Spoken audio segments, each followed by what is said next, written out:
I've been using the Sony FX6 for all my shoots for a little over a year now. So in this video, I'll be telling you my opinion after using it for this long. Was it worth the buy? Did I make a mistake? Is it like the greatest camera of all time like they advertised? So I'll be trying something new today. I usually sit behind my desk and I talk about color grading, but I'm trying to do something different and just talk through stuff with you guys. So give me a second. Good. So when I got this camera, I told myself, that's it. Like, I'm going to do a lot of work. All my work will look super cool now. I'll be filming a lot of great stuff. I'll get hired a lot. I'll be shooting back to back. I'll be jumping from one set to the other. And it's 2025, 2024 happened. And it's safe to say it didn't really work out the way I thought it would work out. In these videos, this background, we're talking more about cameras, lighting, and gear related stuff. When you see me behind the desk working DaVinci Resolve, that'll be strictly color grading. That works, yeah? So I'm just trying to make this channel versatile because a lot of people join this channel for color grading. Most people are also indie filmmakers that, you guys probably shoot your stuff and color grade your stuff too. So instead of just teaching you how to fix stuff that's been probably not shot properly, maybe we should start talking more about cinematography and lighting also, so that you can shoot stuff that looks good and take it through the pipeline and color grade and everything looks great. If you're just meeting, my name is T-Saint. I'm a cinematographer, a colorist, and most especially I am a lazy filmmaker. I've used this bad boy for months now. It's been my baby for every project I've worked on, and the FX6, in my opinion, is an amazing camera. The image quality out of this camera is really good. I've never had a problem with it. I've shot a lot of stuff. I've shot documentaries. I filmed commercials on it. I've done corporate work on this camera, and so for a year, I would gladly say the camera served me well. However, so the reason why I'm making this video is not to talk about this camera. It's to talk about the problem that we as filmmakers face, and that's something called gear acquisition syndrome. So I got this camera in 2023. That was towards the end of 2023, and I bought it in anticipation that 2024 would be a lot of shoots and then the industry will be buzzing because I work in the UK and I was looking forward to some projects and everything else. And then 2024 happened and the UK TV and film industry kind of just collapsed. So there was not a lot of work. The available work was given to the higher ups, and it wasn't that easy to get jobs. So in a way, I bought this camera. I spent close to 10 grand on this camera. And at the time I bought the camera, the FX6 was hot. Everybody was, looking for this camera to work on projects. So it made sense from a business point of view to invest in it instead of hiring every other time. So if I got long shoots, I can take it on it and you get hired and you get hired with your kit. That was what I thought, but that didn't really happen. So why am I talking about this? The industry is so populated, especially YouTube. A lot of people are advertising, they're selling stuff to us, and we just kind of feel like we're missing out when we don't get some of those things.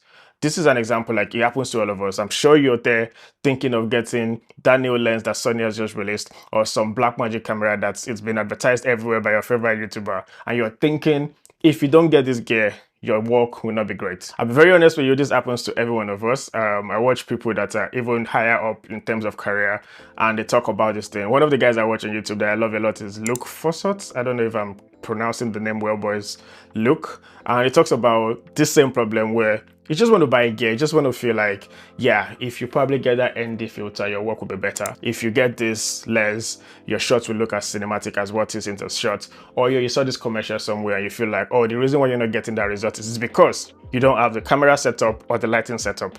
I'm here to tell you, stop doing that. It's a lie. I mean, not really, but you can still achieve cinematic stuff without the high-end gear. Recently, I featured a friend of mine on the channel. The video will be dropping soon. And we broke down a movie that he filmed for the cinema. Of course, he used the Arri camera, but when we were talking through it, you could see that some of the lights that he used were, most of the time he was filming with just 4 lights.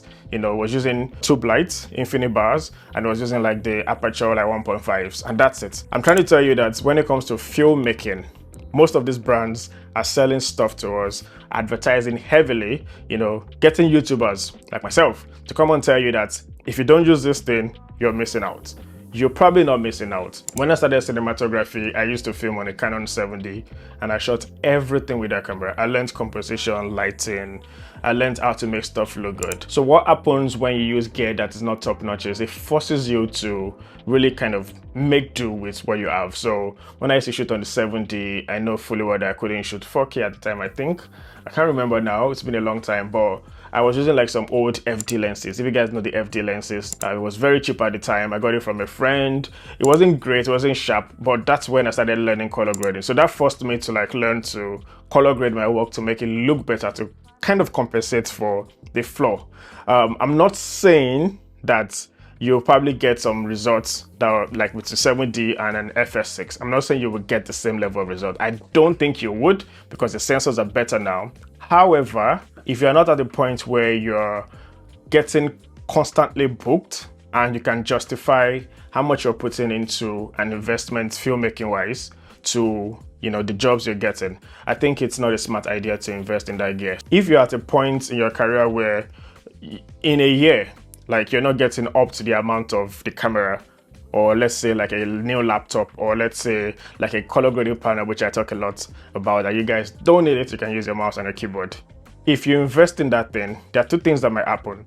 You might be pressured to like take every job that comes your way because you want to try to like add a lot of profit, and then you just keep doing the same things and you won't grow.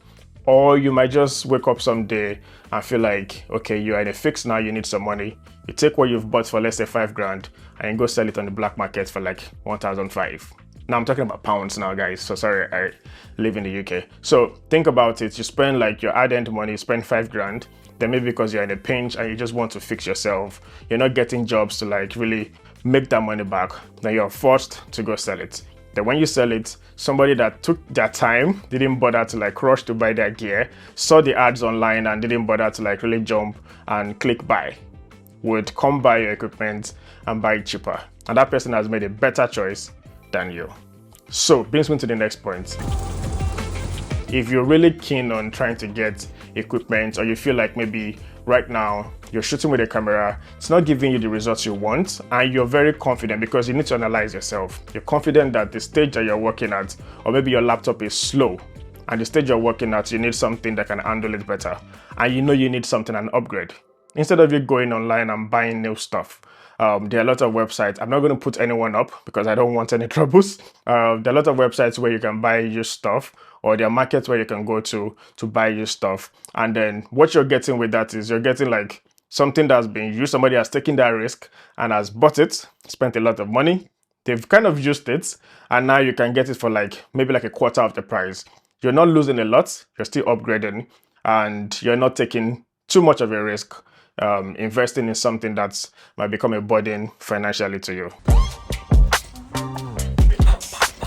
It's the beginning of the year, and there's a chance that most filmmakers might fall into that trap, because brands always target the new year to bring out new stuff. Everybody's working on something. You would, before you know now, there'll be an announcement of a new Sony FX6, or maybe there's a new Blackmagic. I mean, think about it.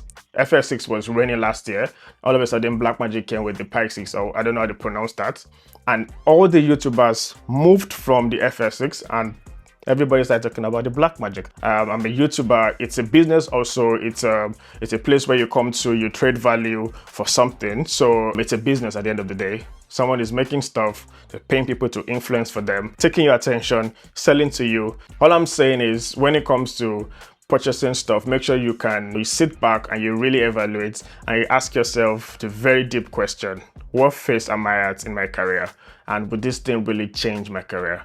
In my own case, I was filming with the A7 III for some of my work. So I was hiring the FS6 for some jobs, and I just got to a point where I needed to like get something that I can easily like take with me on my own shoot, so I can keep the consistency of my quality. So for me, I was at a point where, yes, that was a good buy. The industry, unfortunately, did not make the year a great year for the camera, but this is 2025, right? We're looking forward to like better things. Sometimes when you overestimate the results that will come from a purchase or a decision, especially with like when it comes to filmmaking, there's a chance that you might be kind of satisfying your wants and not your need.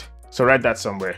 Ask yourself, is it a want or is it a need? Do you really need this camera? Do you need this lens? Do you need this new fancy tripod? Am I buying this because somebody has told me it's the best thing, or have I done enough research to ask myself and to check if this tool fits into my workflow? That's about it for today, and I hope this video has kind of helped you to start thinking about your journey this year as a filmmaker. I've been showing you a lot of videos comparing the FX6 with the other cameras like the Blackmagic, the other Sony cameras, and as much as I want you guys to watch that and see the picture quality, I'm not asking you to go break the bank if you are not at that level of filmmaking. If you've not subscribed already, please consider doing that now. Drop a comment, let me know the phase or the stage of filmmaking that you're at right now. Are you a cinematographer? Are you a scriptwriter? Or are you like a colorist? Because I would expect you to be a colorist or a cinematographer if you're watching this channel, right?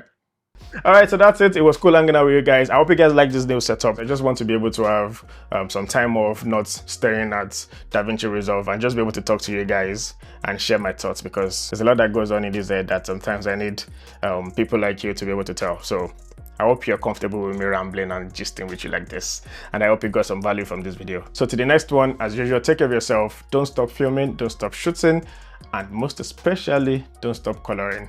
Take care. I'll see you in the next one. Bye.